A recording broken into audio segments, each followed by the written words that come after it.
Bendito seja o nome do nosso Deus. Quero parabenizar cada mãe que está aqui presente. Agradecemos a Deus por esse privilégio de sermos mãe. Hoje eu tive uma manhã muito gostosa. Cedinho minha filha chegou na minha casa já com café, com pão, tudo já preparadinho para estar ali tomando café comigo. E meu filho logo após chegou, junto com o meu neto, com a minha nora, e depois do trabalho meu genro também esteve ali.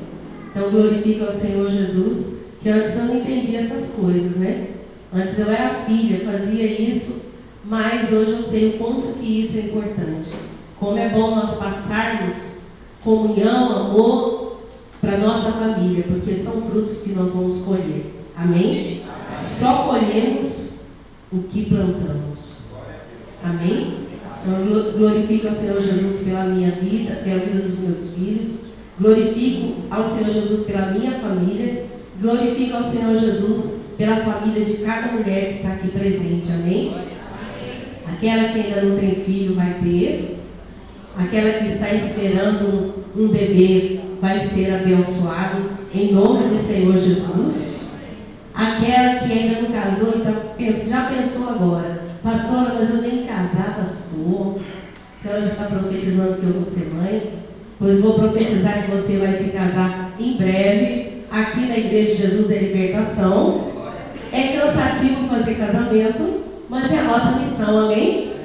E estou profetizando que nós já descansamos, irmãos. Já descansamos do casamento de Júnior, da Daniele. Agora queremos fazer casamento nessa igreja, amém?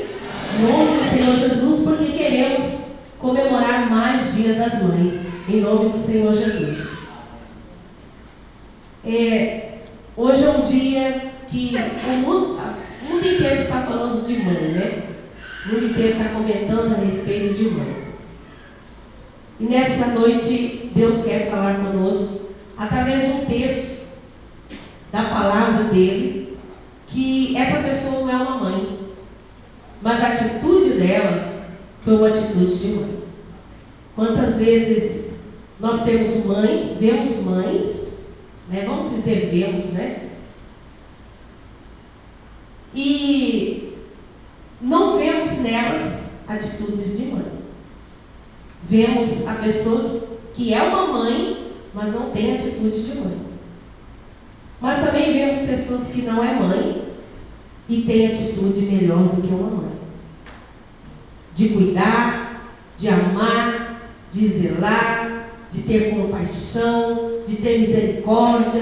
Quantas vezes nós já vimos esse tipo de pessoa? Geralmente na igreja o dia de mãe parece que é um dia de choro, né? Eu já chorei muito na igreja Dia das Mães. Quando minha mãe recentemente faleceu, todos os cultos de Dia de Mãe foram 5 longos anos de choro. E um dia Deus falou para mim: para que isso, filha? Se ela morreu comigo, está comigo e você vai vê-la na eternidade. Para com isso. Então hoje eu tenho choro de alegria, de contentamento. Então hoje é dia de alegria, amém? É dia de bênção no Senhor na nossa vida. Às vezes nós ficamos com tantas expectativas dentro da igreja. Por exemplo, eu estou notando, estou percebendo que está faltando alguma coisa hoje para o Dia das Mães. Estou notando que está faltando alguma coisa que se chama carinho, que se chama atenção, que se chama um olhar especial dentro da igreja, dentro da obra de Deus, para pessoas específicas, pessoas que Deus tem usado. Deus usa a mãe para abençoar a família. Mas, como pastora deste ministério, várias vezes eu percebi isso. A falta de ter alguém que faça esse trabalho, que movimente dentro da igreja, que tome iniciativa, para que se faça algo bonito. Nós não queremos cultuar a mãe. Às vezes esse dia foi criado, o homem criou para homenagear e para que o mundo olhe, porque às vezes o mundo está tão cheio de violência, tão cheio de maldade, e as pessoas pararam de ver as coisas lindas que Deus entregou para estar no meio da família, como a mãe. Então, alguém pensando na mulher, pensando na mãe, né? Mulheres que estiveram lutando por liberdade, por tantas coisas, e foi se criado um dia para se comemorar, não para cultuar. Amém, igreja? Amém. Então, se foi criado um dia para comemorar, bom é comemorar. Se foi criado um dia para honrar, bom é honrar, porque a palavra do Senhor diz que dê honra quem tem honra. Amém? Amém. E quando nós fazemos isso dentro da casa do Pai, e os nossos filhos estão sendo criados dentro da casa do Pai, os nossos filhos aprendem que isso é importante. Cada gesto de amor, cada atitude de amor e de carinho é somado dentro do nosso coração. Carinho, atenção, afeto não pode morrer dentro da igreja do Senhor Jesus. Amém? Amém. Precisamos disso. E eu gostaria de fazer um apelo aqui, antes de passar a mensagem, de estar fazendo um apelo aqui do altar. Eu gostaria que no ano que vem já estivesse pronta uma comitiva. Eu gostaria que mulheres ousadas, mulheres que estão prontas para receber sim ou não, mulheres que aceitam críticas, mulheres que gostam de servir, ao terminar o culto, só dizer para mim, pastora, coloque o meu nome nessa lista que a senhora falou ali no altar. Essa lista vai ser a lista das mulheres que vão preparar o próximo Dia das Mães dessa igreja. Amém? Amém. Não quero mulher que exclua. Amém? Não gosto de trabalhar com pessoas que excluam outra, porque aí não vai funcionar o trabalho. Você que gosta de incluir, você que gosta de atrair pessoas para perto de você, eu quero que você me procure no término do culto e diga, pastora, eu quero estar nessa comitiva. E essa comitiva, eu vou estar analisando mulher por mulher e vou levantar uma líder para estar liderando essa comitiva. Amém? Amém. E você vai receber dessa pessoa que vai te liderar, sim ou não. Amém, igreja? Amém. Bendito seja o nome do nosso Deus. Livro de Atos dos Apóstolos, capítulo 9, do versículo 38 ao versículo 42. Eu gostaria de ver se tem como colocar ali. Gostaria que a igreja se colocasse de pé. E gostaria de chamar o Ministério de Louvor. É bastante coisa, né?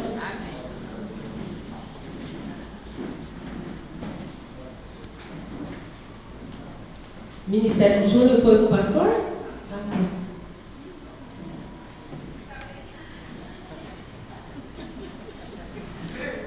Perdão, meu filho, não te vi aí. Amém. Nós vamos estar lendo esse texto e logo após nós vamos estar louvando com aquela canção que nós já louvamos, amém? Que eu me constranja, que eu diminua e que eu seja servo dos meus irmãos. Amém? Nós cantamos isso agora mesmo, não cantamos? Então vamos ler esse texto? 1, 2, 3. E como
Senhor com essa canção.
Puseram-na no cenáculo. Como Lida era perto de Jope, ouvindo os discípulos que Pedro estava ali, enviaram-lhe 2 homens que lhe pedissem: não demores em vir ter conosco. Pedro atendeu e foi com eles. Tendo chegado, conduziram-no para o cenáculo, e todas as viúvas o cercaram, chorando e mostrando-lhe túnicas e vestido que Dorcas fizera enquanto estava com elas. Mas Pedro, tendo feito sair a todos, pôs-se de joelhos, orou e voltou-se para o corpo e disse: Tabita, levanta-te. Ela abriu os olhos e, vendo a Pedro, sentou-se. Ele, dando-lhe a mão, levantou-a e chamou os santos, especialmente as viúvas, apresentou-a viva. Diga glória a Deus, igreja. Glória a Deus. Isso se tornou conhecido por toda Jope e muitos creram no Senhor. Amém? Amém. Esse texto aqui é um texto tremendamente maravilhoso. E é um texto que trata com a igreja, trata com a noiva do Senhor. É um texto que fala comigo em particular e que fala com você em particular. Quando nós lemos esse texto e nós refletimos o que está escrito aqui, nós percebemos que esse texto está falando unicamente com a noiva do Senhor Jesus. Está falando de atitudes que os servos de Deus podem ter na sua vida, que vai fazer total diferença na sua existência. Amém? Essa é uma noite em que o Espírito Santo de Deus quer dizer para você que você tem algo a oferecer para Deus. Você tem algo a oferecer para o Senhor. Quando nós olhamos esse texto começa a falar de uma mulher, de uma jovem chamada Dorcas, e que ela era notada, que ela era percebida, que as pessoas prestavam atenção nela, não pelo que ela falava, não porque o texto não está dizendo que ela era uma pessoa muitíssimo rica da grande sociedade,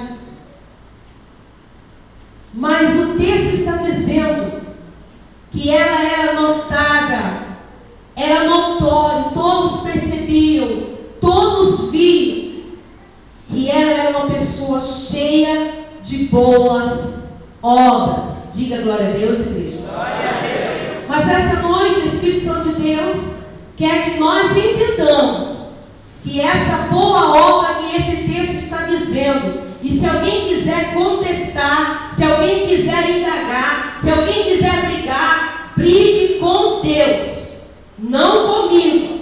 Eu estou sendo apenas um instrumento de Deus para falar com a igreja. Amém? Amém. Dorcas era dotada de boas ações, de boas atitudes.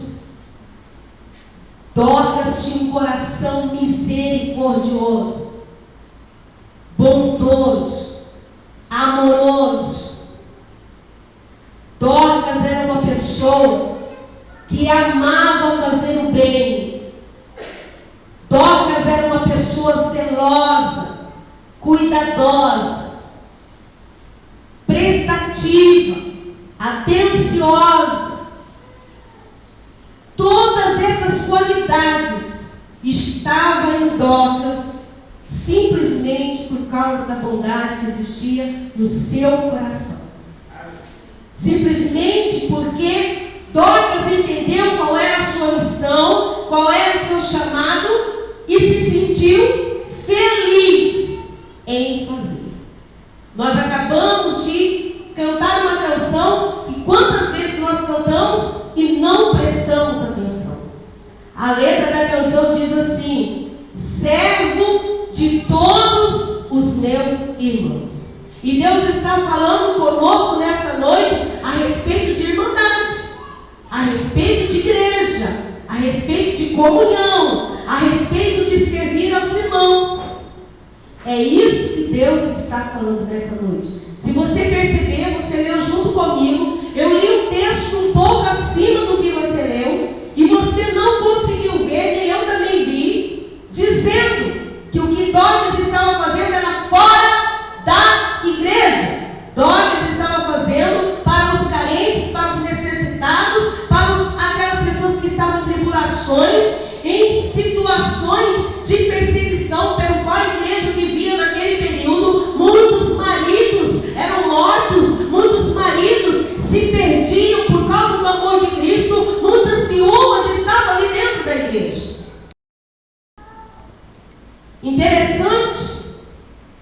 Bíblia não fala de uma outra pessoa, mas fala de Dorcas. Esse texto está falando da morte de Dorcas. Morreu. Preste atenção que diz assim, versículo 37. Ora, aconteceu naqueles dias que ela adoeceu e veio a morrer. Aqui tem um ponto final. Ora, aconteceu que naqueles dias, aquela mulher boa, aquela mulher atenciosa, aquela mulher que quando via, quando ela entrava no templo, quando ela estava numa reunião, numa congregação onde existiam os irmãos, aquela mulher que quando ela iria fazer o evangelismo junto com o grupo, os olhos dela estavam focados em pessoas carentes. Os olhos dela estavam focados no que é que eu posso fazer, o que é que eu tenho. Eu tenho um talento, eu tenho alguma coisa importante? Aquela mulher tinha um talento, irmãos. E foi exatamente o talento que ela tinha que Deus usou. Quantos talentos estão sentados aqui no banco da igreja? Quantos homens e mulheres talentosos está sentado no banco dessa igreja? Quantas virtudes estão sentadas aqui no banco da igreja?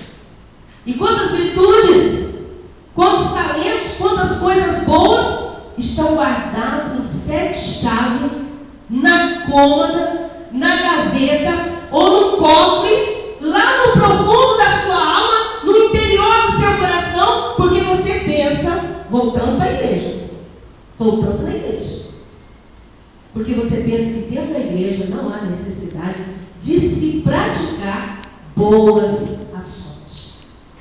Dentro da igreja é o local de se começar a praticar boas ações, sim. Lugares mais entreteiros. Vamos pensar o seguinte: é bem mais fácil você fazer uma boa ação para alguém que você não conhece, nunca mais vai encontrar com ela. É ou não é verdade? É simples você esmolar, não é verdade? Você não tem compromisso nenhum com aquela pessoa. É simples você dar um pedaço de pão para quem passa na sua porta, de vez em quando, e te pede um pedaço de pão. Você diz assim, vou dar logo que ele vai embora. Tem muitas pessoas que pensam que a primeira obra, boa obra, vamos dizer, boa obra, começa lá fora. É como a família. Você já viu aquela família que o pai e a mãe são ótimos para todo mundo, mas dentro de casa os filhos estão sempre se sentindo rejeitados, menosprezados. Sabia que tem pai que está sentado aqui, no banco dessa igreja? Sabia que tem pai, que tem mãe, que guarda o melhor para quando a visita chegar e dá o pior para o filho? Sabia disso? Misericórdia, agora você vai entender o que eu estou falando. Você vai falar, Senhor, eu não sabia que eu era assim. Fica 1 ano, 2 anos, 3, sem fazer um churrasco com uma picanha. E sabe que o seu filho gosta. Mas só faz no dia que você convidar alguém para ir na sua casa. Aí você faz.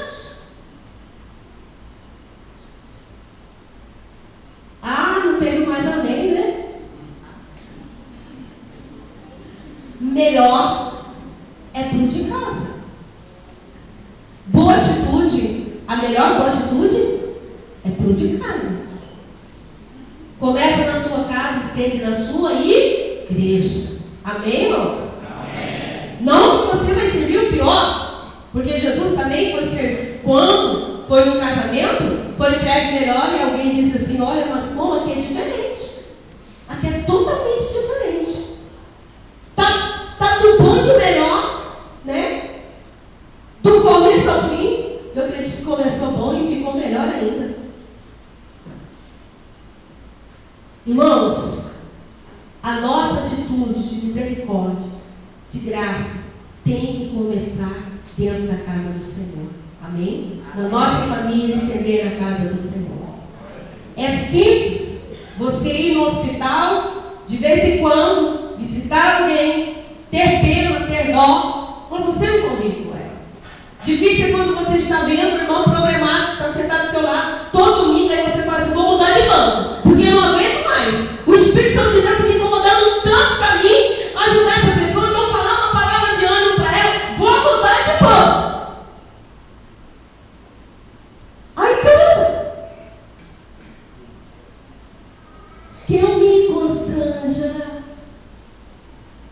eu seja servo de todos os meus irmãos. E como ser servo de todos os irmãos? Porque nós só vamos ser servos de Cristo Jesus verdadeiramente se formos servos dos nossos irmãos. Amém? Amém. Jesus não precisa ser servido por nenhum diácono de um copo d'água. Ele não precisa. Jesus não precisa de que ninguém faça algo material e entregue para ele. Mas os irmãos precisam. Os irmãos precisam. Cada irmão precisa um do outro. E diz aqui o texto que adoeceu. Dorcas adoeceu e morreu. Mas diz o texto também que lavaram ela, fizeram todos os rituais de um morto em Israel. Tudo que deveria ser feito quando uma pessoa morria, fizeram com Dorcas. Exceto uma coisa. Exceto uma. Às vezes nós estamos vendo, irmãos, a igreja adoecer. Nós estamos vendo a igreja ser ferida. Nós estamos vendo as pessoas cada dia mais distantes uma da outra. Estamos falando aqui hoje de congregação. Deus quer falar conosco a respeito de congregação. Porque Satanás sabe, irmãos, que quando nós nos unimos, quando nós estamos próximos uns dos outros, independente do limite que o irmão tem, independente do defeito, eu consigo viver com qualquer defeituoso, irmãos. Eu consigo viver. Foi difícil, foi. Mas o Espírito Santo de Deus fez tanta cura dentro de mim que eu aprendi a conviver com qualquer tipo de cristão. Porque se nós olharmos o que Jesus disse para Pedro: Pedro, tu és pedras, Pedro, tu és pedregulho. Cada pedregulho que está sentado aqui nessa igreja, meu querido, você já imaginou quando um pedregulho Paulo, um pedregulho Pedro, roça no teu corpo, vai doer? Foi por isso que Jesus disse. Mas nós vamos um com o outro nos moldando. Diga glória a Deus. Glória a Deus. Esse é o papel da igreja. Eu preciso me deixar moldar pelo Espírito Santo de Deus com o temperamento do meu irmão. Eu não tenho que falar assim, não, eu vou ser aquele temperamental que vai curar o temperamento da pastora Maria. Não, eu não tenho que desejar isso. Mas eu tenho que entender que no momento que eu estou sendo sarada pelo Senhor, eu tenho que deixar Deus me curar. Amém? Amém. Diz que Dorcas morreu. Quantas mortes estão acontecendo hoje de boas ações, de boas atitudes, de misericórdia, de compaixão, de amor, de cuidado? Tem gente que não tem pena de ninguém. O Espírito Santo de Deus já está falando com você. Tem gente que não tem pena de ninguém. E quando Deus usa alguém para falar com ele, poxa, eu estou com pena de fulano de tal, ele diz bem assim, irmãos, problema dele não. Ele está assim porque ele procurou. Tem pessoas que não têm pena de ninguém. E tem pessoas que dizem assim, por que não faz como eu? Se esforce, se sacrifique, faça como eu. E boas atitudes, boas ações, misericórdia, estão morrendo, estão doentes dentro da igreja. Diz a Bíblia que Dorcas morreu, mas fizeram o ritual da morte, tudo que precisavam fazer,